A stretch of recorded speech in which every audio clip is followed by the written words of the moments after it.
Hello mga kababayan, mga palangga. So live na live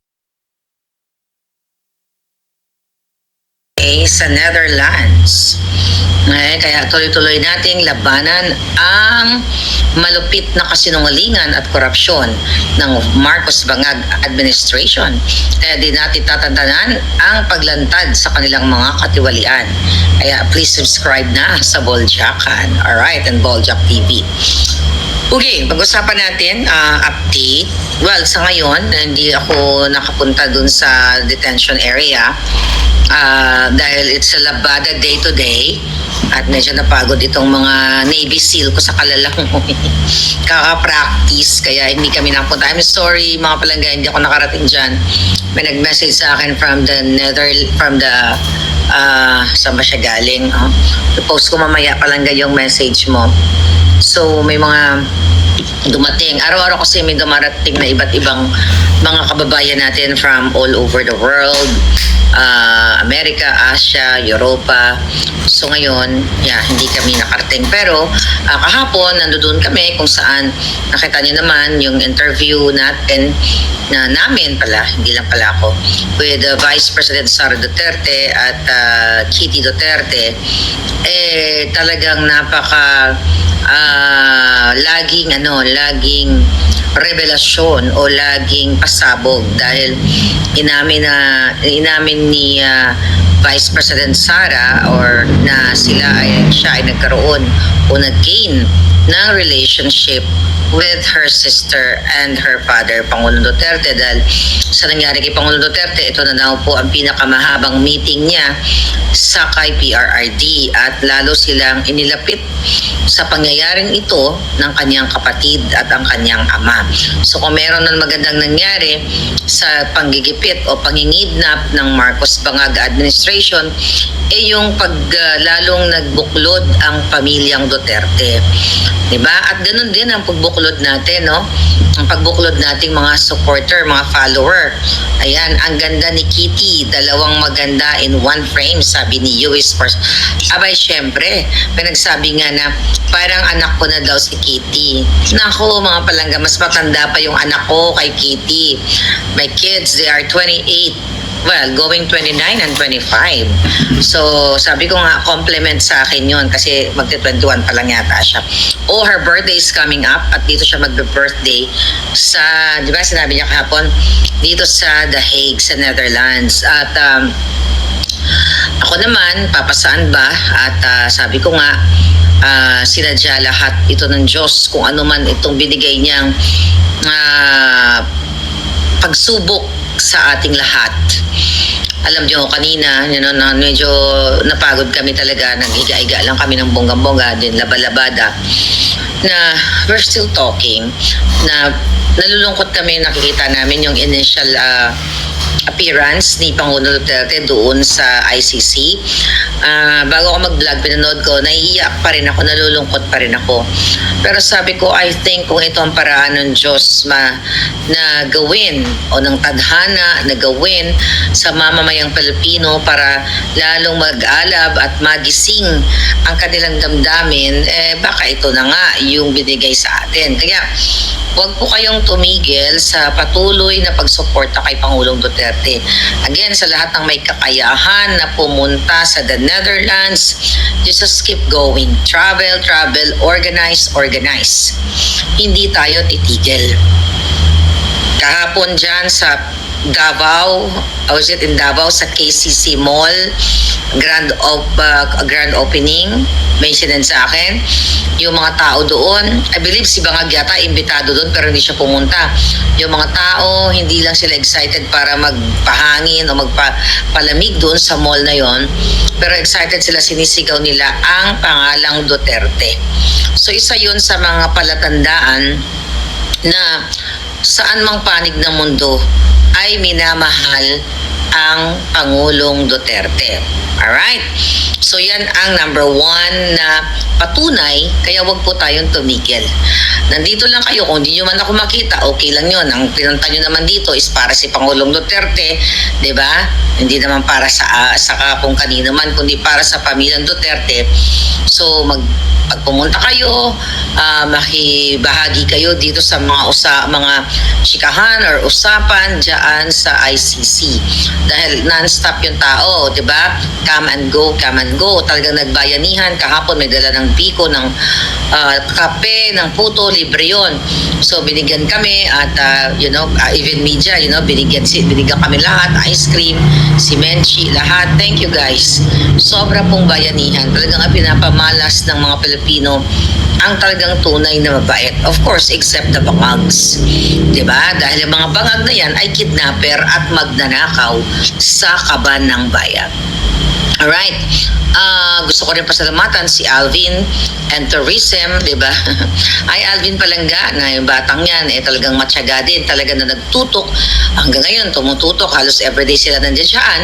So, sabi ko nga, talagang may utang din ang mamamayang Pilipino na nakita natin kung ano yung real situation.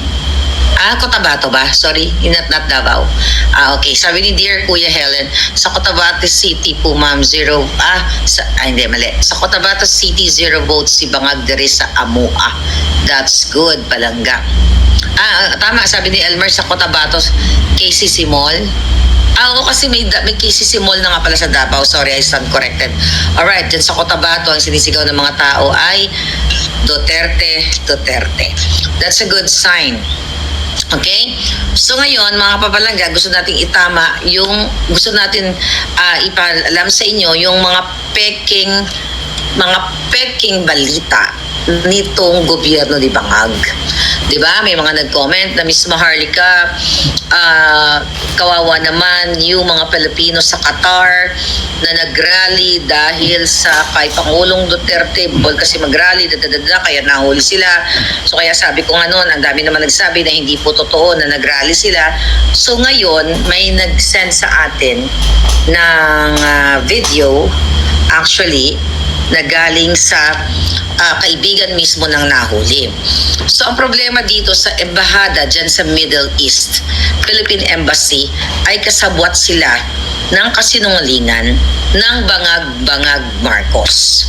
Dahil nangyari yung paghuli sa mga kababayan natin sa Qatar, at yun din ay araw ng birthday ni Pangulong Duterte, yun ay sinabi ng buwaka ng Genemes diyan sa embahada, okay, diyan sa Middle East, alright, na ito dahil daw sa birthday o sa pagrarally na poprotesta ng mga tao, and ito ay mga supporter daw ni Pangulong Duterte. So fake news. So hindi pa nakarinig, may nagsalita, ipakinggan natin. Hello guys, good morning. Anyway, I just woke up early in the morning kasi may tumawag sa akin, yung friend ko na nagtatrabaho dito sa government sa Qatar, and gusto niyang i-confirm sa akin yung news daw na 17 katao na nakulong, na detain. Kung totoo daw ba dahil yun sa pagrarally. Okay? So, ako po makakapag-confirm. Okay? Gusto ko pong i-confirm na yung balita po is fake news po yun. Fake news yun. Yes, may na-detain. Yes, may nakulong. Yes, may nahuli. 17, yes, totoo yan. Pero hindi po dahil sa pagrarally. Dahil po yun, expired yung QIDs ng mga yon. Mga TNTs po yun. And one of them is my friend. My good friend. Bakit siya nakulong? Kasi po, expired yung QID niya 6 months na. Expired. So, ginagawa namin ng paraan actually yung QID niya, pero ayaw talagang i-release ng amo niya. So, pumunta siya doon, gusto lang niya makipagkasiyahan, and FYI, okay, for your information, yung gatherings po ay ginanap sa private beach, hindi po sa public, hindi sa park, hindi sa public beach, private po yun. Walang rallying naganap. Yung events po is night swimming, gatherings, may mga bata, maraming bata. Bubo bang mga magulang nila kakadalhin yung mga bata sa pag-rally? Pero hindi po kasi yun ang nangyari. Yung mga tao na nagpo-post dito at ino-confirm nila na dahil daw sa pag-rally, kabubuhan ninyo. Sana po, nagkaroon po muna kayo ng research. Ito na nga po. Yung mga nag-post, dahil daw po yung sa post ng Philippine Embassy, nag-rely daw po sila sa post ng Philippine Embassy. Hindi po ba ninyo nabasa ng mabuti yung post ng Philippine Embassy? Na kino-confirm ninyo na dahil na ay dahil sa Philippine Embassy? Hindi po kinoconfirm ng Philippine Embassy na yung mga nakulong nga ay dahil sa pagrarally. Ito pa nga, nagtataka kaming taga-Qatar, bakit yun ang pinost ng Philippine Embassy? Alam ng Philippine Embassy ang dahilan kung bakit nakulong yung mga taong yun. May pumunta ng tao na galing sa Philippine Embassy. Kinakausap nila yung mga tao, tinanong kung bakit. Bakit kayo nakakulong? Kasi po expired po yung QID namin yun po ang sagot nila. Kasi po wala po akong documents yun po ang sagot ng isa. Pero bakit hindi pinalabas yan ng Philippine Embassy? Hindi ko kine-question yung embahada natin Pero nagtataka lang kami, alam ninyo ang dahilan. Hindi naman yan dahil sa illegal gatherings hindi naman yan dahil sa rally Common sense, pumunta kayo ng Cornish dito sa Doha. Ang dami, 20 katao, nagtitipon-tipon kumakain dyan sa public. Magiging illegal gatherings ba yun? Bakit hindi sila hinuhuli ng pulis? Sa beach, Dukhan Beach, ang daming tao, nagpa-party-party, may mga tugtugan pa. Yung pulis umiikot-ikot, hindi naman sila hinuhuli. Nag-checking lang kung may IDs o wala. Pero bakit itong pinapalabas niyong balita na dahil daw sa pag-rally, ikinulong daw yung 17 katao. Bakit kami? Bakit kami na hundreds na naandoon, hindi nakulong? Kasi po may mga IDs kami, may mga legal documents po kami, may residence permit po kami. Yung mga tao doon na natira, na hindi nahuli, may mga legal documents po yun. Isa-isa ba naman ng pulis yung mga pataka namin? Siyempre, yung mga walang kasalanan, stay. Yung mga TNT, kulong. Yes, sumusuporta kami kay Tatay Digong. Okay, the next 28th birthday ni Tatay Digong. Pero yung theme ng party is night swimming. Yung mga tao nagdala lang sila ng mga pagkain nila, kasi nga po, night swimming yun. So, isasabay na lang, kumbaga, kung sinong gustong mag-celebrate ng parties, i-celebrate nyo. Kung sino man yung gustong mag-picture, na kunya, kumbaga sumusuporta kami kay Tatay, okay. Pero walang rally, walang Duterte, walang ganun, walang narinig na ganun. Yes, meron sigurong mga t-shirt na may PRRD, may flag na nakikita. Taga-Pilipinas tayo pwede tayo magdala ng flag. Diba? Alam ko nonsense yung pinagsasabi ko, pero common sense, ang daming mga ang daming mga nag-gatherings dyan sa public, hindi hinuhuli ng pulis kasi may mga ID sila. Yeah, so Kami, na naandun sa private beach, ayan. tapos yung team namin, So, yun yung mga palangga. At narinig ninyo? So, fake news talaga ang embahada at ang gobyernong Bangag. Kasi para lang nilang talagang i-link ang mga masasamang pangyayari sa Pangulong Duterte. At eto pa tignan ko lang itong sinabi ni Asidre, to spokes Harry Roque, tungkol dito sa mga na-detain o nakulong, ang kung hanggang nakakulong pa sila. Okay, tignan ko lang Dahil, okay, there we go. Okay? Ano ang sabi nila? Ano ang sabi ni Asidre? Na bakit daw si Harry Roque ay hindi tulungan? Okay? Ang mga nakulong doon na, ang tawag dito? Na mga nakulong na mga Pilipino na, mga kababayan natin. Okay? So, sabi nga ni Spoksari, kakalungkot na yung mga Pinoy sa Qatar ay hindi tinutulugan ng gobyerno dahil pro-Duterte. Ang sabi ni Asidre, ako ang tumulong. Ang lupit, sabi ni Spoksari Roque, di ba? Kung hindi pa naman wala sa tamang pag-iisip at bangag itong mga nasa gobyerno ni Bangag, bakit si Spoksari ang tutulong? Bakit hindi ang gobyerno? Whether pro-Duterte sila o anti-bangag sila o bangag-bangag sila, karapatan ng gobyerno o not karapatan, trabaho ng gobyerno na tulungan itong mga kababayan natin. Bakit si Spoksari ang tutulong? Diba? Kasi nga dahil tayo ay naghihikayat na peaceful rally, pero sinasabi nila inciting, mga julul talaga itong mga hayop na ito. Ganun po kabangag ang inyong gobyerno.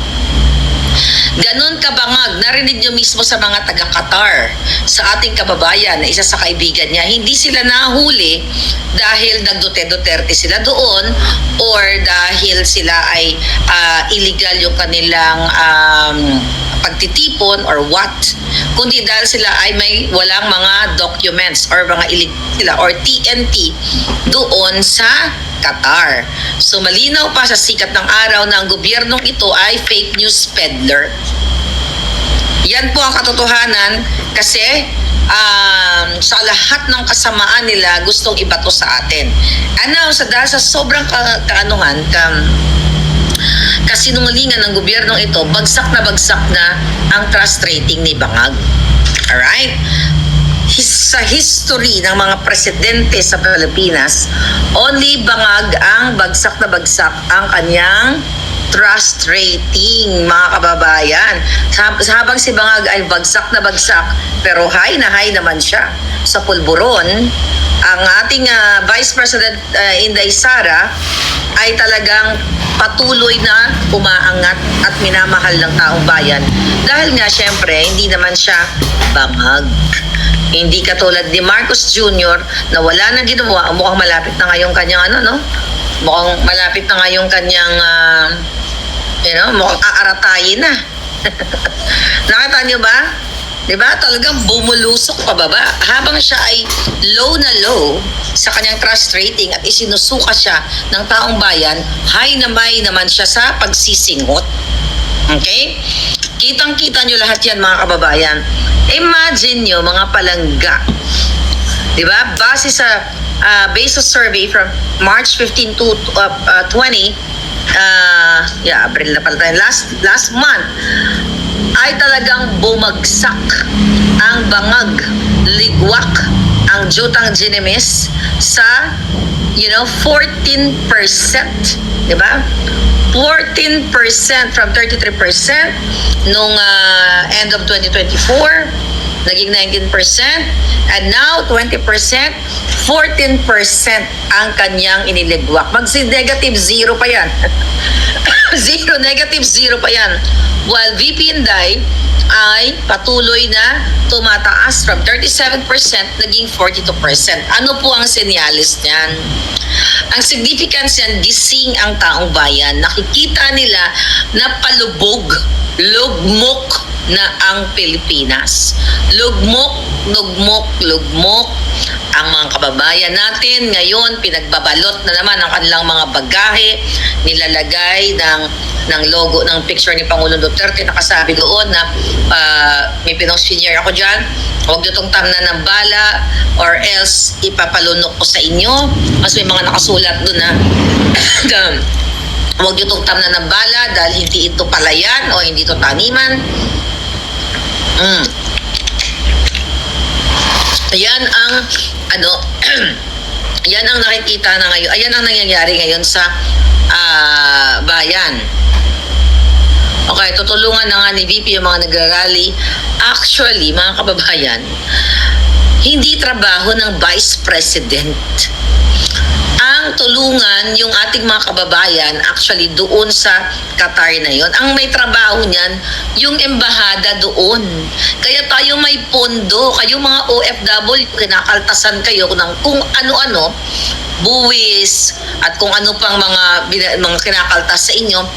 Yan ay napupunta yung mga pondo na yan sa mga embahada na ang iba dyan, nilalamon lang nila o ninanakaw nila para yun sa inyo.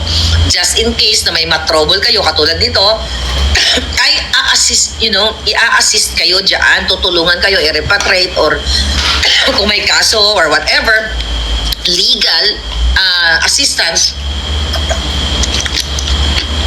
gobyerno ni Bangag Jr. Okay? Dahil siya ang nagtalaga ng mga ambassador dyan. May mga pondo po yan. Bakit itong buwaka ng inang asidre na to, tina-target si Spokes Harry Roque, na bakit to hindi si Spokes Harry Roque ang tumulong? Mga bangag na po, mga kababayan, ang inyong mga kongresistang mga kawatan, yung tarantadong yan, na yung utak niya, nasa puwet niya yata, hindi nag-iisip ng tama. Bakit si Spokes Harry? Diba? Susan na labat, thank you. Bakit si Spokes Harry? Sige nga. Kasi galit na galit sila. Gigil na gigil sila kay Harry kasi hindi nila mahuli at ma-torture dyan sa Pilipinas o maharas. Galit na galit sila. Ang mga panawagan la, umuwi ka dito Harry Roque, dito mo harapin. Mga julul, lahat tinatarget nyo, lahat gusto nyong gurgurin. Yung mga vloggers gusto nyong targetin. Paano kami makakalaban ng tama dyan? Diba? Kaya diba ano sabi ko sa inyo? Kung hindi lang ako gugurgurin, kung hindi lang mamamatay alindog yung mga buwaka ng inang yan, ako na ang nangunguna dyan sa EDSA o sa Mindiola para magsigaw na ang presidente ninyo ay adik, authenticated bangag. Do you think pagtungtong ko sa airport, bubuhayin ako ng mga putang inang yan? Diba?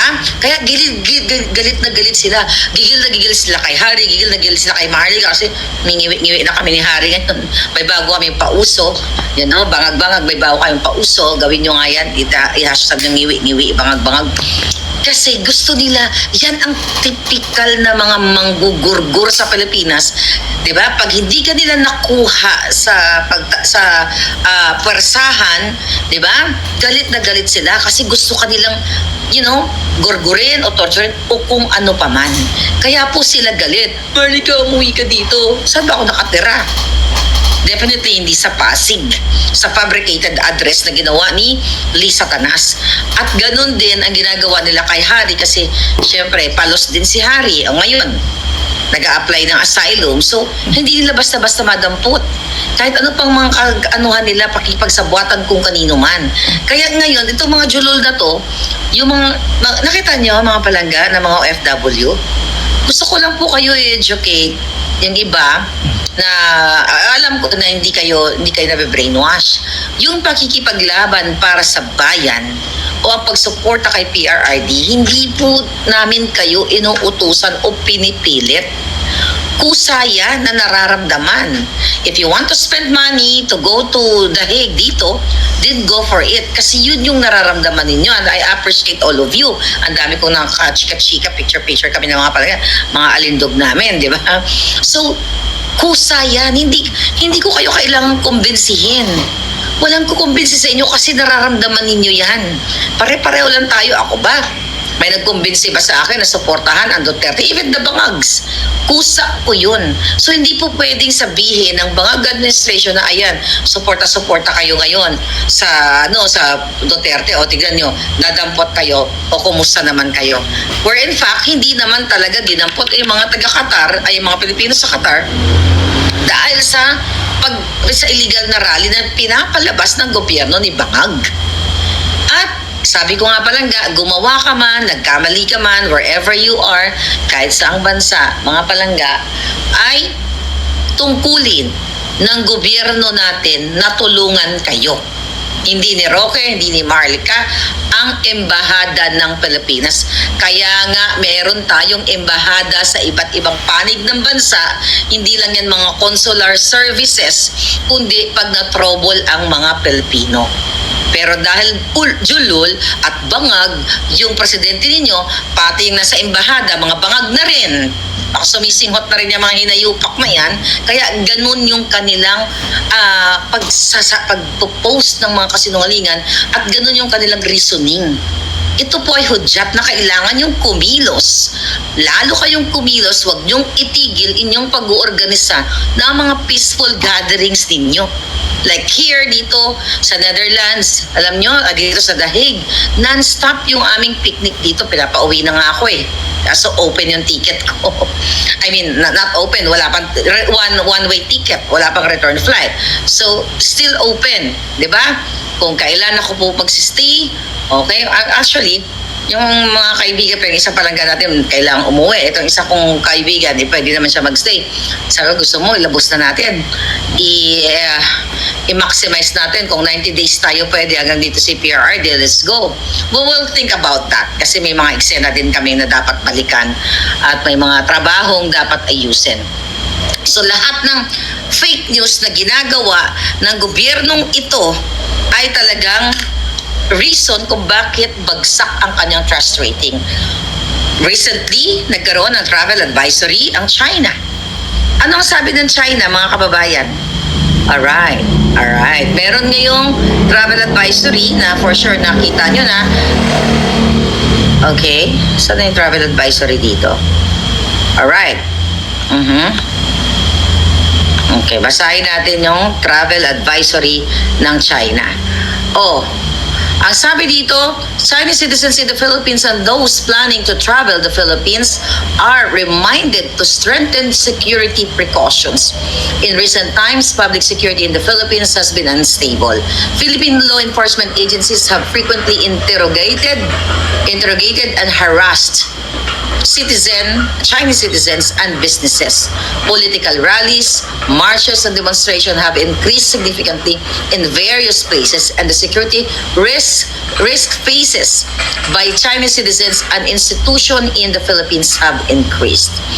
The Ministry of Foreign Affairs and the Chinese Embassy and Consulate General in the Philippines remind Chinese citizens in the Philippines to pay close attention to the local security situation, strengthen security precautions and emergency preparedness, reduce unnecessary outings, stay away from political gatherings and crowded places, abide by local laws and regulations, and aware of falling into security traps and snares. It is recommended that those who intend to travel to the Philippines conduct risk assessments and make prudent travel decision.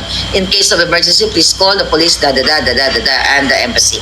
So, ibig sabihin, you know what? Ibig sabihin ito mga kababayan, nakikita na ng mundo.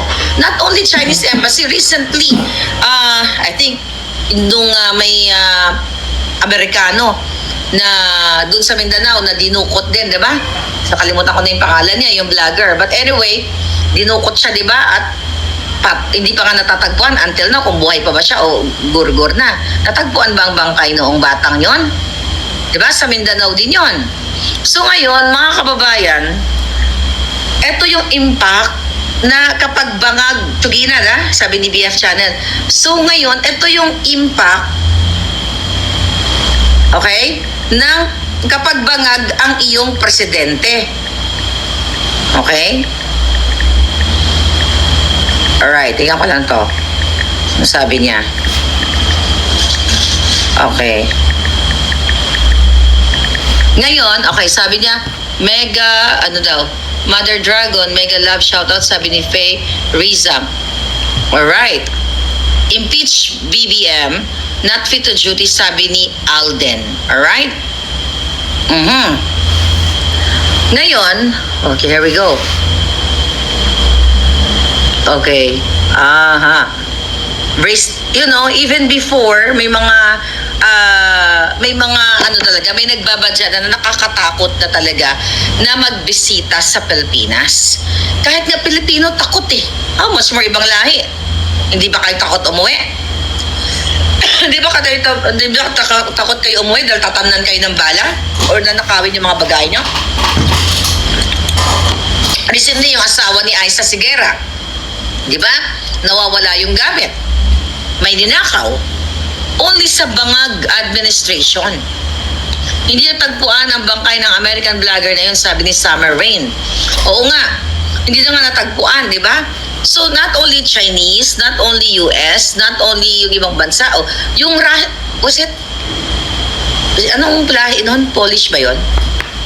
Yung namatay sa Boracay. Russian or I forgot kung anong kanyang kung ano yung kanyang citizenship. But anyway, hindi lang China, hindi lang Russia o hindi lang Amerika o mga Amerikano ang mayroong agam-agam na mag-travel sa Pilipinas. Slovak, sorry, thank you, Slovak, sabi ni Lila Palanga, that's good. Slovenian, tama. Alam nyo, nakita ko yung picture nun, na talagang nakabuka ka at may tusok na parang tinusok pa siya ng kawayan or something. Kawawa talaga yung babaeng, yung biktimang yun. Slovenian, kamag-anak pala ni basta wag na lang, okay? So anyway, ganun po katalamak ang nangyayari ngayon sa Pilipinas. The reason why bagsak ang trust rating ni Bangag. bagsak sa mata ng ibang lahi, bagsak sa mata ng Pilipino dahil walang malasakit ang mga hinayupak. Walang pakialam sa mga OFW kapag may trouble sa ibang bansa. Di ba, naalala ninyo nung nag-declare si Papa Trump, si Lolo Trump na yung kanyang first 100 days, di ba, na talagang i-deport yung mga undocumented, pero more on yung mga criminal lang sinabi ni Papa Trump noon yung mga undocumented. Anong sabi ni Romualdez? Yung babes, Romualdez. Okay? Ang sabi niya ay umuwi na raw yung mga undocumented sa Pilipinas. Imbis na i-encourage niya, papaano solusyonan, maayos yung kanilang mga papeles, umuwi na kayo, ganyan-ganyan. Wala naman silang ibibigay na trabaho kapag umuwi ito mga naging, undocumented na mga Filipino. Di ba? Pati mga pulis nagugurgura na. Speaking of that police, mga kababayan, ano to? Dali lang. Tignan natin to.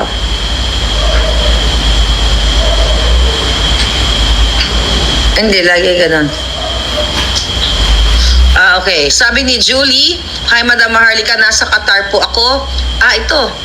Ito may nag-comment pala. "Hi, Madam Mar, nasa Qatar po ako. Isa po ako doon sa pinopost nilang picture sa Philippine Embassy. Hindi po totoo na hinuli kami. Natatawa nga kami ng pinsan kasi lahat kami nasa picture." Ay, hindi ko nakita yung picture nyo. Ayan, comment ni Palangga. Apo ko, hindi ko nabasa. May nag-send sa akin. Yan. Isang patunay, na fake news ang gobyernong ito.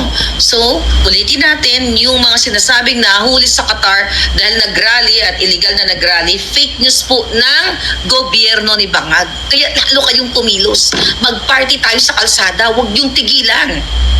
One day, nandyan ako sa bansa ninyo. Pag alis ko dito, surprise na lang. Wala, dito na si Palangga. Magbudots-budots tayo. Huwag kayong tumigil. Kasi pag tumigil kayo sa kakagather, kaka-party, kaka-picnic, magtutuwa itong mga julul na ito. Dapat sila talaga si Bangag talaga dapat ang i-impeach. Wala nang saysay ang mamuhay sa Pilipinas kung mismo ang mga pulis, kung mismo yung si Bangag ay kidnapper.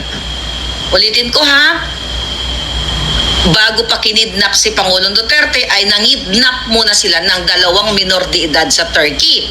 At nakita ninyo, kasama ko yun doon sa birthday ni PRRD. Nagsalita siya doon at kakita nyo naman, nag-viral na rin yung aming interview. At ang may pakana ng kidnapping ay si Lisa Tanas, si Bangag. Kung kaya nilang dukutin ng Pangulong Duterte, sino ka? So you have to speak up. Kailangan yung manindigan at don't worry sa mga palangga ko na nag-worry pa rin kay Pangulong Duterte.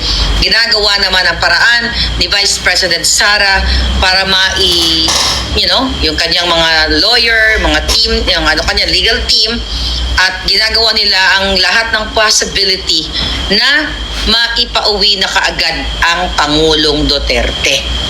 Ang importante, lalo pong ito, I'm telling you ako mismo, kahit hindi ko BFFC, hindi ko BFFC Vice President Sara, ako nakikita ko sa kanya, like yung every time na nandito siya, happy siya dahil nandiyan kayo. Yung patuloy niyong pagsuporta, diyan talaga masaya ang Pangulong Duterte. Alam mo, feeling ko talaga naririnig tayo ni PRRD doon.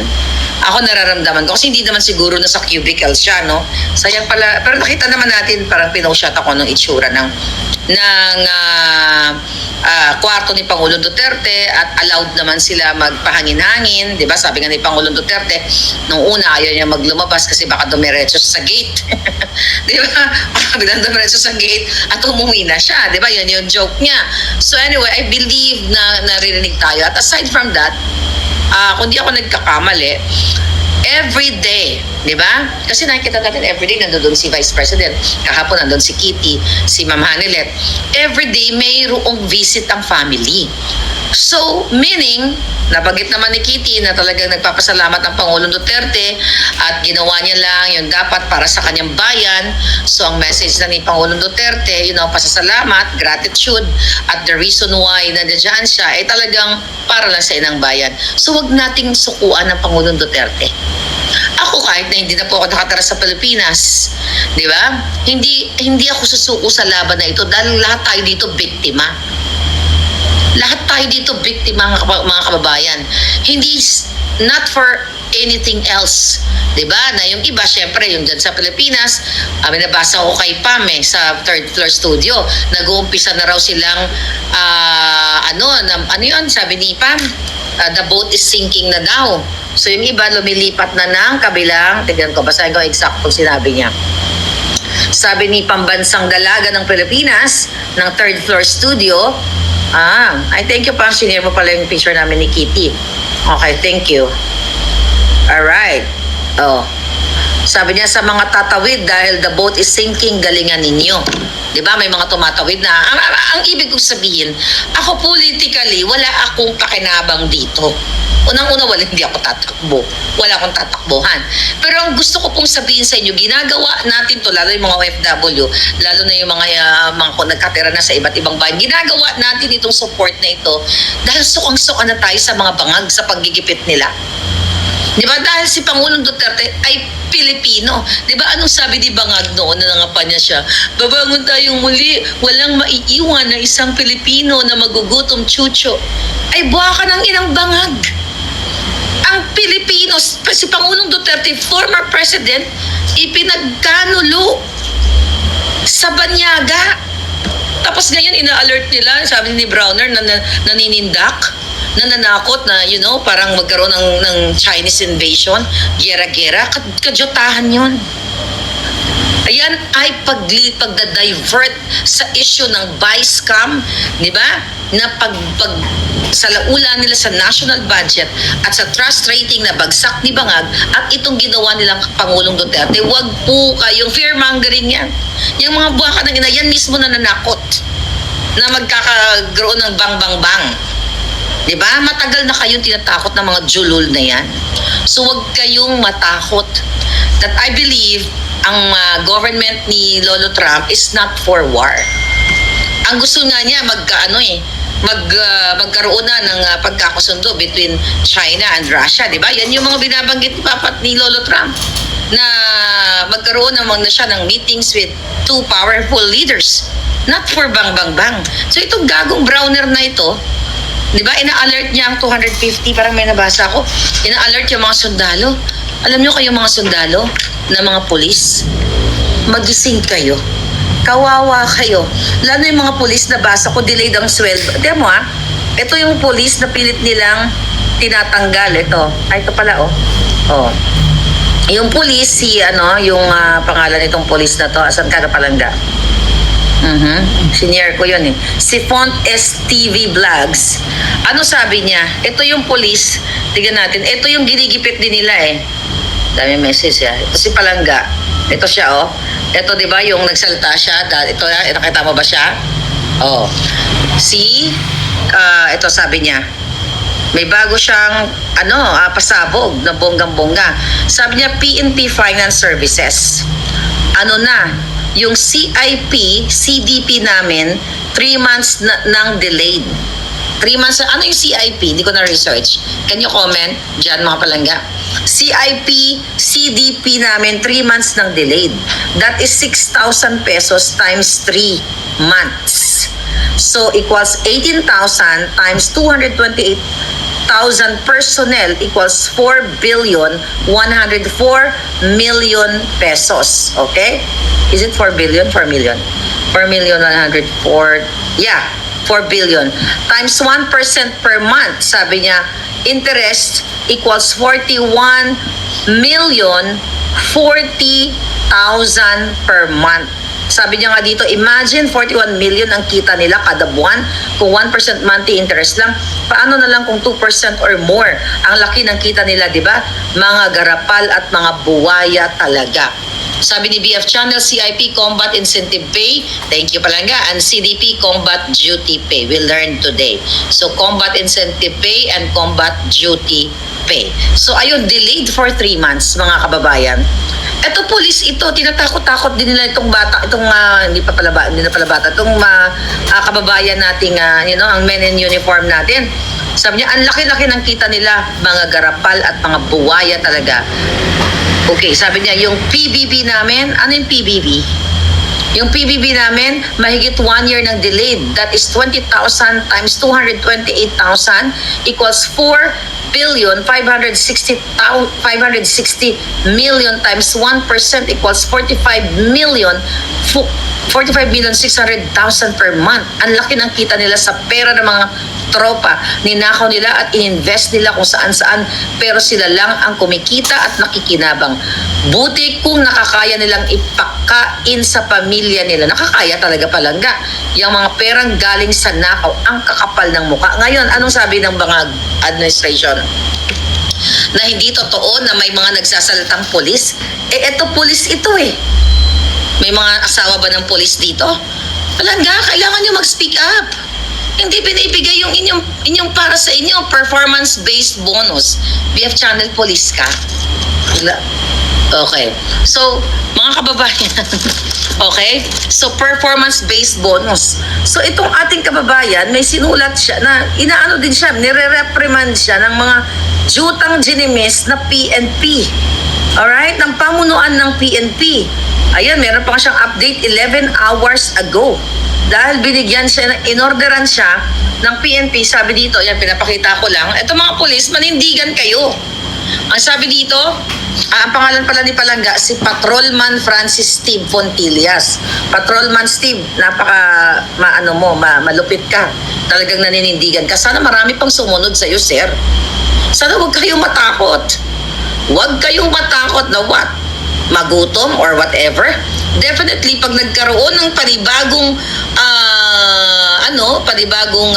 gobyerno, marireinstate kayo kung kayo ay manindigan, magsalita, nasukang-suka na kayo sa mga bangag. You have to have, courage na magsalita. Ito, nagsalita na yung kabaro ninyo. Anong inorderan siya na? Ano sabi ng PNP, ng NAPOLCOM? Considering that all the required counter-affidavit, comment, answer, and other pleadings under oath have already been submitted in connection with the above entitled complaint, the pre-charge investigation proceeding is hereby terminated and the same is now submitted for the determination of existence of probable cause. Ayan na. Pursuant to Section 2, Rule 14 of the NAPOLCOM Memorandum Circular Number 2016, other one on that. So, alam mo yon, anong sabi niya ni Patrolman Fontillas? After pre-charge investigation, the disciplinary authority before whom the complaint was filed shall designate a summary hearing officer who shall conduct the appropriate proceedings. Huwag na kayong magtagal. Sabi niya, excited na akong dumalo sa hearing na yan. Ang taga, lumanda kayong lahat dahil susupalpagin ko kayo ng konstitusyon. Napakatapang nito. And sana protektahan din natin itong ating kababayan na naninindigan. Ayan bata pa yan. Bata pa siya pero may paninindigan. Kumusta naman yung mga tinubuan na ng ugat na mga general? Kumusta na kayo? Tinubuan na kayo ng ugat? Mga duwag pa rin kayo? Mga pisot kayo katulad ni Tore? Kamusta nang sumpa pa kayo? Tanginan nyo, di ba? Dapat yun ang kanta sa inyo. Sumpa sa flag, protect and serve the country, serve the people. BS! Ang sarap niyong tuliin mga supot But anyway, mga kababayan, nakakagalit talaga ang ginagawa ng di ba, Aratay is coming. Nakita niyo ba? Yung mga pamilya na bumaboy sa Pilipinas, yung mga dilawan, isa-isa nang inaaratay.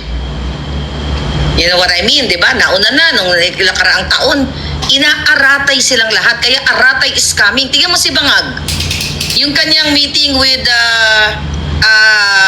Defense Secretary except from US. Di ko pa masyado nabasa. But anyway, mukhang naghihingalo na si Bangaga.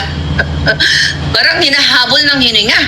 Aaratayin kayo at lahat ng mga ninakaw niyong pera sa bayan, papaluwa namin sa inyo. Yan mga kababayan. Ipapaluwa natin sa mga walang hiyang yan. Yes, hello Marlica, wala ako nakapanood ng live chat mo. Since 2017, sabi ni Jerry Michelle Enriquez, you must be busy sa iyong pakikilaban sa buhay palangga. Aratay is real, sabi ni Rebecca Ogata. Aaratayin kayo, alam nyo, nung nagsimula ako noong 2015 na nagdadadakdak dito dahil sa tanimbala na yan at sa balikbayan box, hindi ko tinantanan yung mga dilawan na yan. Sabi ko, aaratayin kayo, kakarmahin kayo, kakainin ng uod yung mga katawan niyo. Okay, bakit? Ano nangyari? Kaya mag-ingat kayo sa bibig ko. Yung bibig na ito, sobrang powerful. Anong sabi ko sa inyo? Kayo, mga palangga kayo in 2022, okay lang yan. Sabi ko, tatanggapin ko lahat ng mura nyo sa akin. Dahil sabi ko, si Bangag ay Kawatan ay ganito ganyan. Look at you now. BFF na tayo, di ba? Di ba? Nagsama-sama tayo sa iisang cause. So itong bibig na to, abangan nyo kung anong sasabihin. Di ba? Kaya ako naniniwala ako, aratay is coming. Aaratayin ka, Li Satanas, buha ka ng ina ka.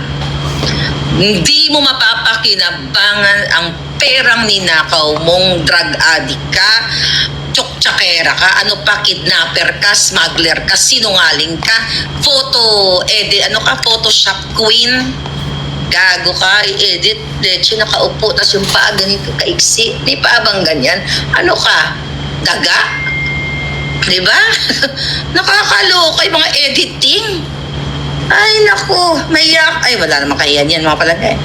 Walang kahiyan yan. So, what do you expect? Tignan natin. Okay. Ulitin ko ha. Galing kay Julie Rodriguez from Qatar.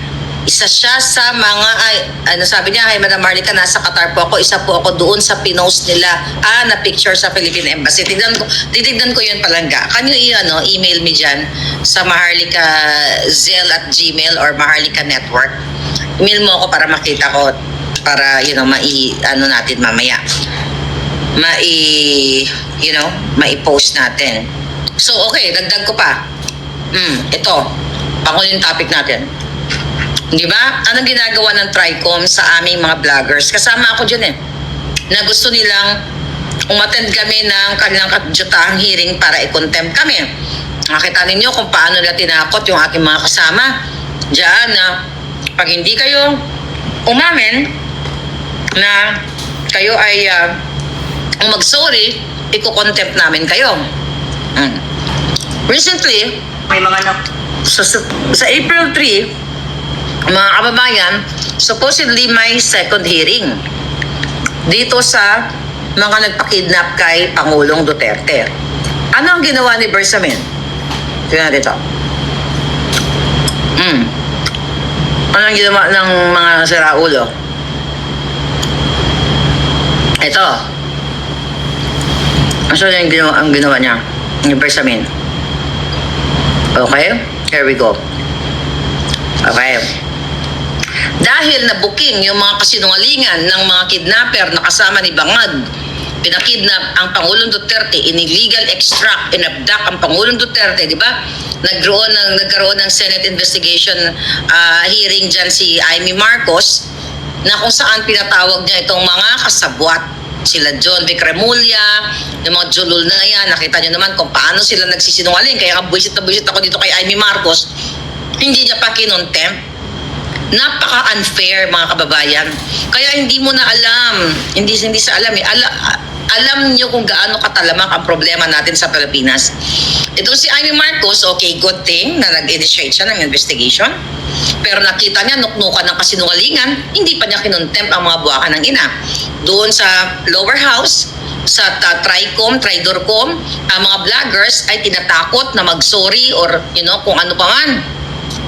Yung kanilang pag-coerce o pagpilit, pag hindi sumunod sa kanila, i-contempt nila. Pero ito ngayon, mga kababayan, sumulat March 31, itong Office of the President, Office of the Bangag President, sa Senate President na si Escudero, si Kilay, nagsulat kay Kilay, katsaka kay Mangga, Diyos ko po, pangindat, paltan natin yung mga pangalan nila. Ano sabi ni Bersamin, Mr. Senate President and Senator Marcos, we respectfully write to you regarding the public hearings sabi niya, to be conducted by the Senate Committee on Foreign Relations. In the hearing held by Senate Committee on Foreign Relations on March 20, 2025, officials from various government agencies dutifully attended the same, sincerely answered all the questions to the best of their knowledge and candidly provided all information. Bang nakapin, luto ka ba? Para naamoy ko yung kape. Ano yun? Ayaw ba yun? Okay? All information, adik lang. Yes, please. Thank you, Palangga. Provided all information elicited by the Senate committee members given the extensive disclosures made. We believe that further participation may no longer be necessary at this time, especially considering that the Honorable Chairperson has publicly relayed her comprehensive findings thereon. We reiterate our position on the extent of executive privilege in these proceedings, which we detailed in our letter of 20 March 2025. We believe that all matters not covered by executive privilege have already been extensively discussed. Moreover, as the Senate is aware, there are 4 petitions filed and currently pending with the Supreme Court involving the arrest and surrender of former President Rodrigo Roa Duterte, which are closely intertwined with the agenda items being deliberated in the hearings of the Senate Committee on Foreign Relations. Accordingly, further discussion on the matter in the agenda of the said hearing.